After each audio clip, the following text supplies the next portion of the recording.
Auzu billahi minash shaitanir rajim. Bismillahir rahmanir rahim. Assalamu alaikum, dear students. Welcome to week number 9, recorded lecture number 24.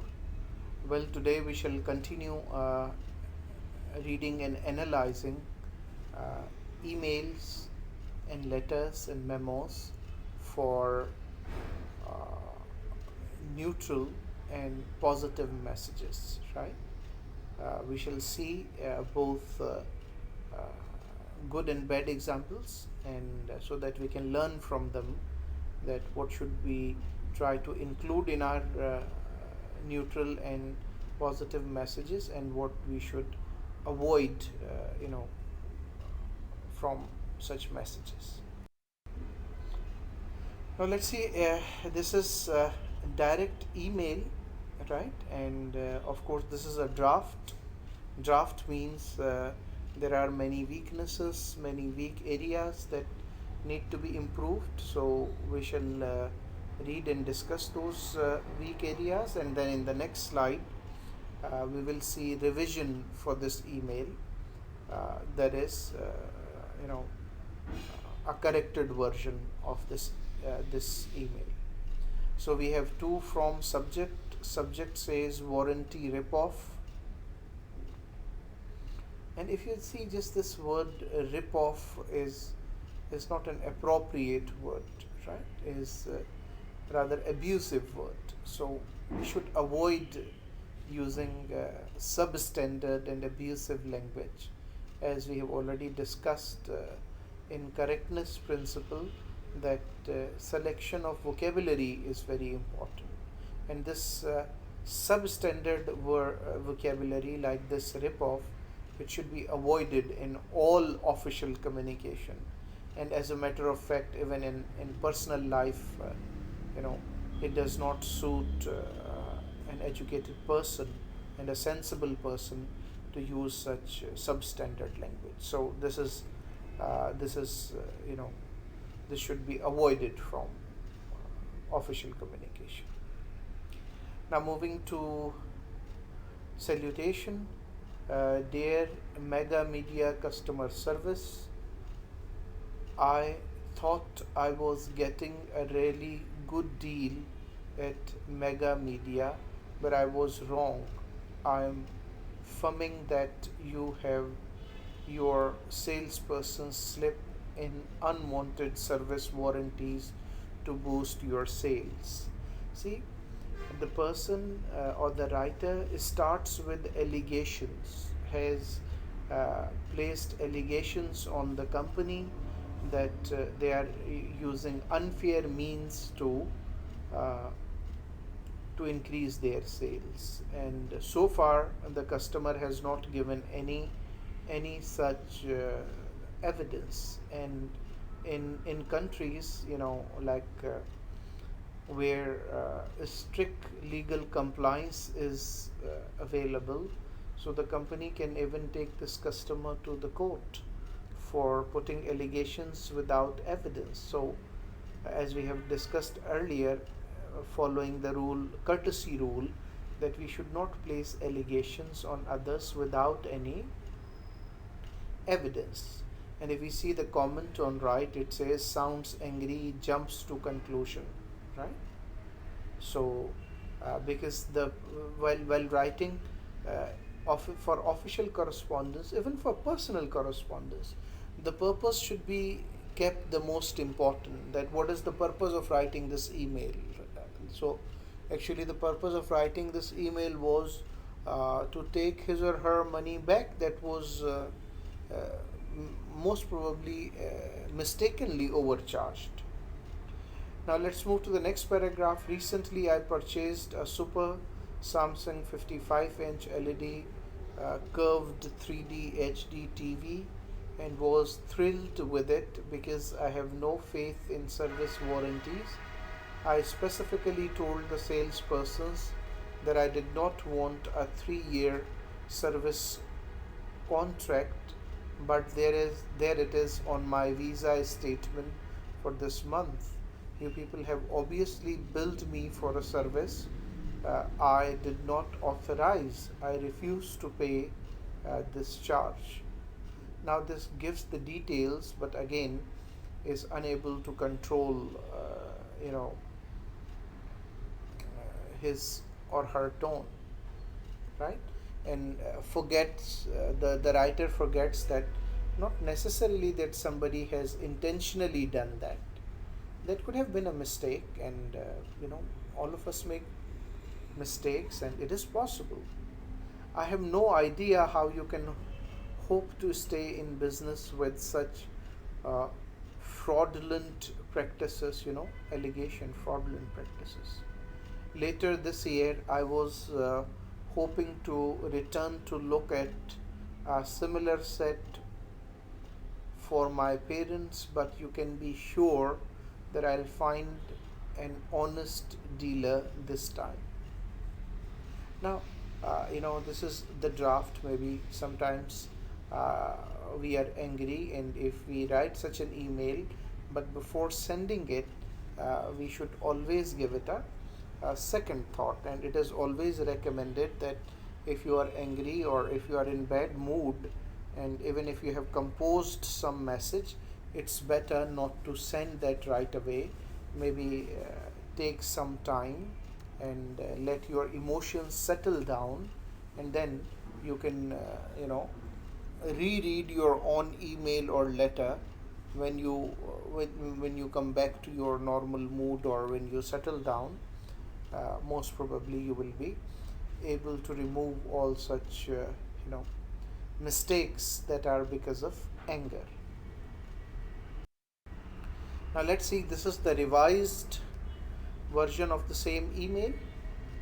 The subject line: requesting refund for erroneous charge. You know, subject is now specific, and the email writer realizes that okay, that was by mistake and it was not intentional. So then, you know, after salutation, the writer begins: please credit my Visa account ending in number 445 to correct an erroneous charge of rupees $169.95. That is the main idea, that the customer was overcharged, mistakenly overcharged for almost $170.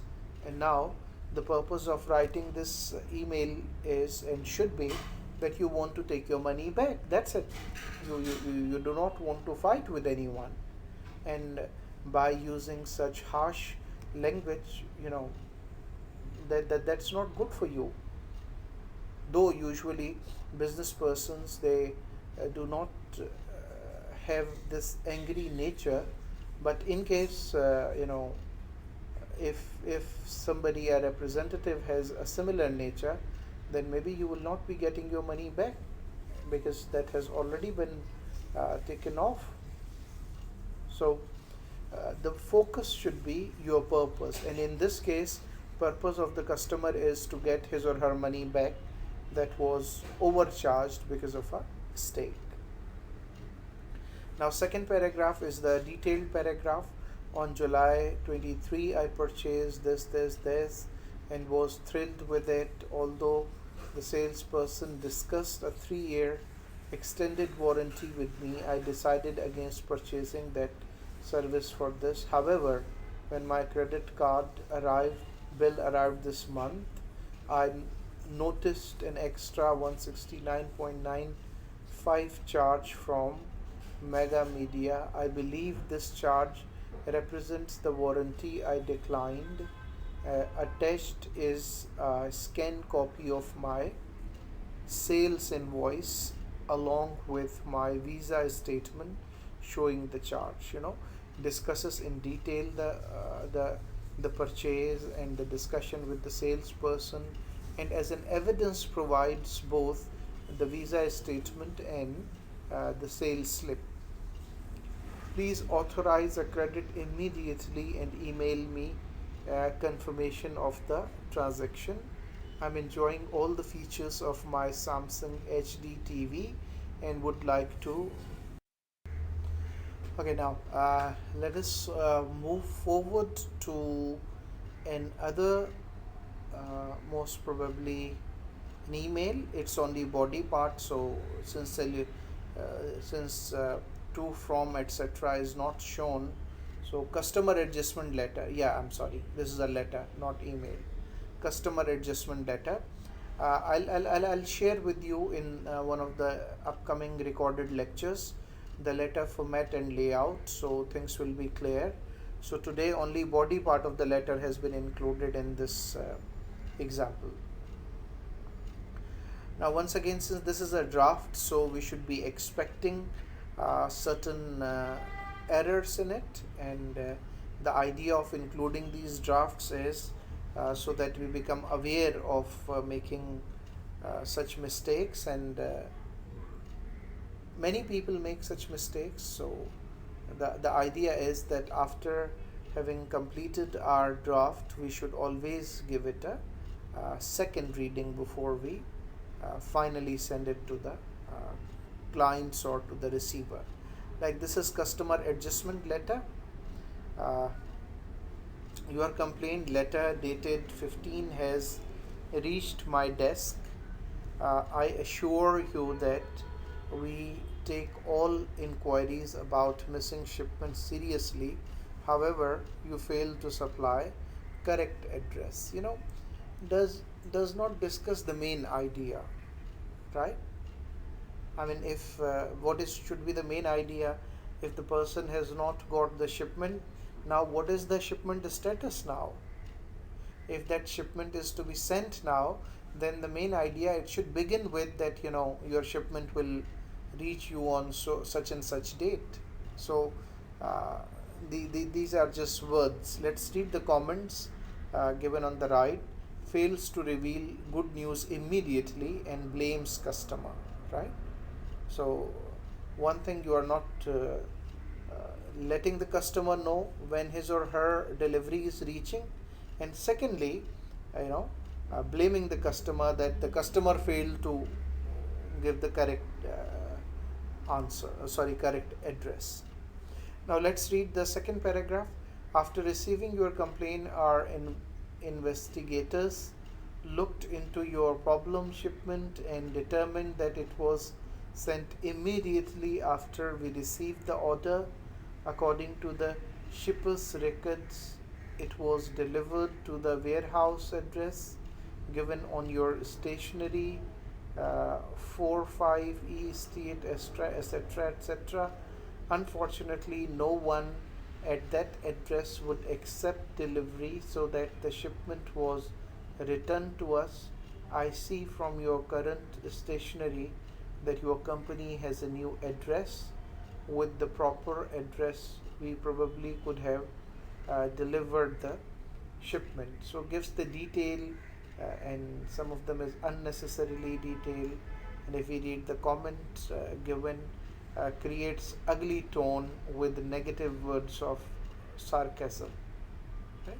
Is sarcastic, negative words, and even if there is some mistake on the part of customer, but you being the company should avoid using such negative words and such criticism and sarcasm, because companies cannot afford to lose their clients and customers, and that's not a professional way of writing. Okay, although we feel that it's entirely appropriate to charge charge you shipping and restocking fees as in our standard practice on our return goods, in this instance we will waive those fees. We hope this second shipment finally catches up with you at your current address. Now focuses on we, not you, right? And then is showing some sort of disrespect, though giving a favor, but selection of words is such poor that it shows a disrespect, that as if giving some additional fees, waiving off some additional fee and not charging and all that, despite you are giving a favor. So if the selection of words would have been positive, that favor would actually have meant something. But even if you give somebody a favor, but your selection of words is so poor, and it's blaming, and your tone is inappropriate, even that favor is not going to appeal the reader. Now let's see, since this is a draft and there are many errors in it, so let's go for improved version that probably will overcome all these problems that we have identified. So let's read the improved version. Now this is the revised version on proper stationery, you know, having sender's address, that is the company letterhead, DAP, digital all purveyors, I guess. Then date is given, then receiver's address is given, then salutation is given there, Mr. Lops, right? And then subject line is properly mentioned, your May 17 letter about your purchase order. Then let's see the first two lines, which should be the main idea. Your second shipment of the Blu ray players, video game consoles, and other electronics that you ordered April 18 is on its way and should arrive you on May 29. Now begins with the good news. Well, if you have a good news to begin with, then why not to start with it? Because the client or the reader will get happy and will take more interest in reading your rest of your letter, right? And when you are actually, you have done that and the customer is going to receive that. The second paragraph now is the detailed one. The first shipment of the order was delivered May 3 to this address. When no one at that address would accept the shipment, it was returned to us. Now that I have your letter, I see that the order should have been sent to 1517 Hamilton Ave. This. When an order is undelivered, we usually try to verify the shipping address by telephoning the customer. Somehow, the return of this shipment was not caught by our normally painstaking shipping clerks. You can be sure that I'll investigate shipping and return procedures with our clerks immediately to see if we can improve our existing methods. See, despite there was some problem on the part of client customer, but the company doesn't want to lose a customer and does not blame the customer. Rather, is requesting the customer to give feedback so that if they can improve their services. And the idea is that the writer wants to retain the customer, right? If we read comments on given on the left, uh, regains confidence of customer by explaining what happened and by suggesting plans for improvement. Now the customer, despite there was a little mistake on the part of customer as well, and of course obviously customer would realize that he or she made the mistake, but that is not being reinforced. So the customer will have more confidence in the company and is likely to have future business with the company. So moving towards the last paragraph, your respect is important to us, Mr. Lopes.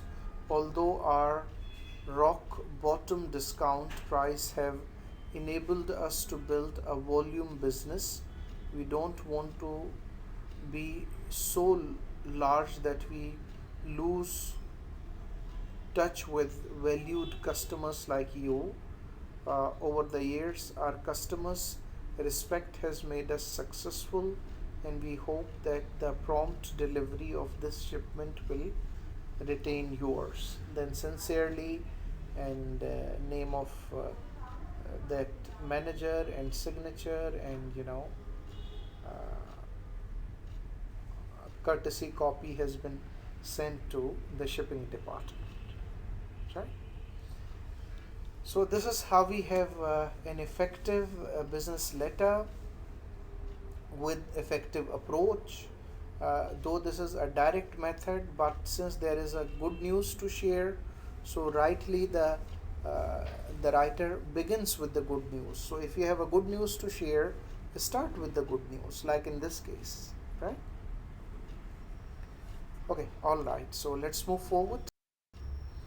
So there is this checklist for direct claim or complaint and adjustment messages, as we have just seen above, and there are four suggested steps for uh, direct claim and complaint letters. Number one, begin directly with the purpose, as was the case with the previous letters that present a clear statement of the problem or the action requested, such as a refund, a replacement, credit, explanation, or correction of an error, and a complaint if you have.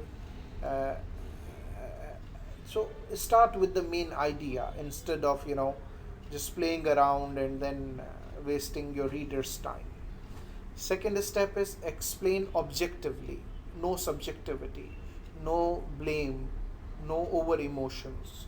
So, in the body, tell the specifics of the claim, consider reminding the receiver of ethical and legal responsibilities, fairness, and a desire for return business.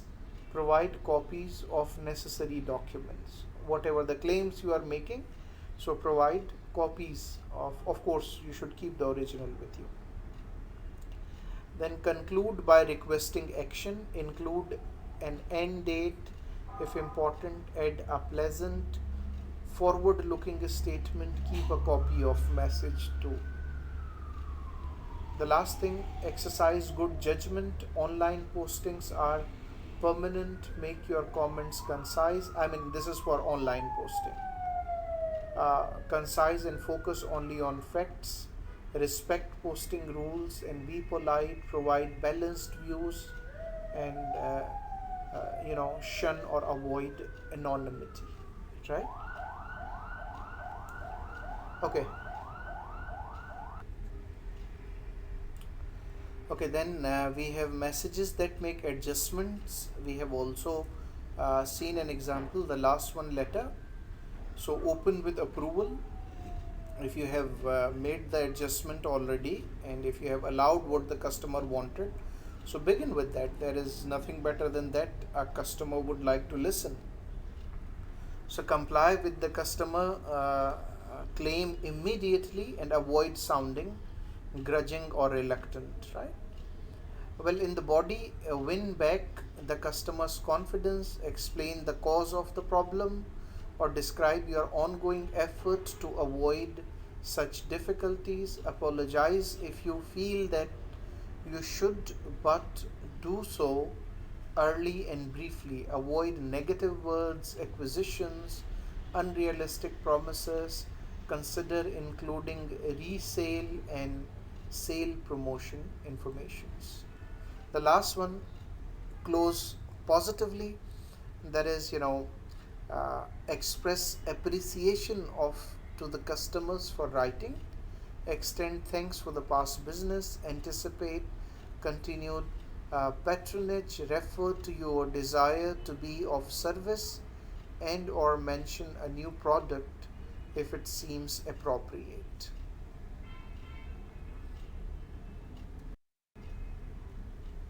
Well, here are one or two more messages. Letter, that is thank you letter for a favor that somebody gave you a favor, and now in return you are going to thank that person. So, like a positive message. Here we have this part is Global Marketing Association. This is sender's address we call, and then date is given. After date we have receiver's address, that is Ms. Rebecca Lennox, Vice President Marketing, name of the organization and address. Then begins with the salutation, dear Ms. Lennox. Well, the Los Angeles chapter of the Global Marketing Association extends its sincere thanks to you for a most entertaining and enlightening presentation on October 25. Now, it starts opens directly with the purpose of the message and thanks, right? So instead of indirectly adding something else and going off the track. So if you are there to thank somebody, you should straight away in the first two lines of after your salutation, you should convey the main idea. That is the main purpose of writing this letter. Well, your description of the expansion of Toys R Us into China mesmerized our members, particularly when you told about the demand of the Chinese culture. We were surprised to learn that some of toy companies, notably, you know, Metal, have struggled in China because parents seem to prefer uh, burying their children. Sorry, I think it's buying their children in school. Sorry, it's burying their children in school books, and play is a four-letter word. As a result, your company has had to emphasize educational toys to win over the uh, I strict trigger moms. You should you told us that affluent Chinese consumers prefer toy uh, microscopes, building blocks, and other educational toys rather than Barbie dolls. Now, this is detail of the letter where they are mentioning that how uh, Ms. Lennox's lecture or presentation helped that toy company understand the business and culture back in China.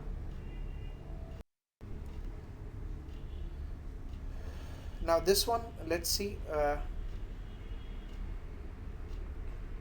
is the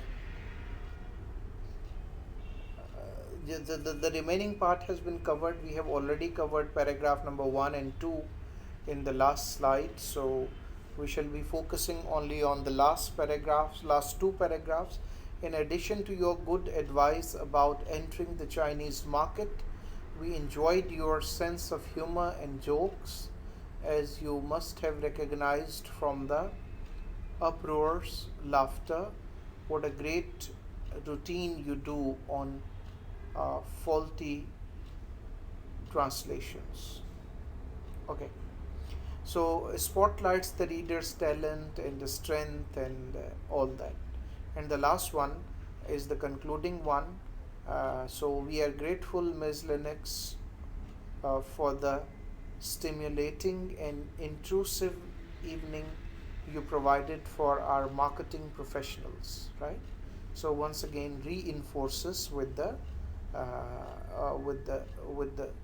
input that the person gave, and concludes with compliments and gratitude. Cordially, then Adam L. and designation and all that. So this is an example of a letter that is written to thank somebody for her contribution.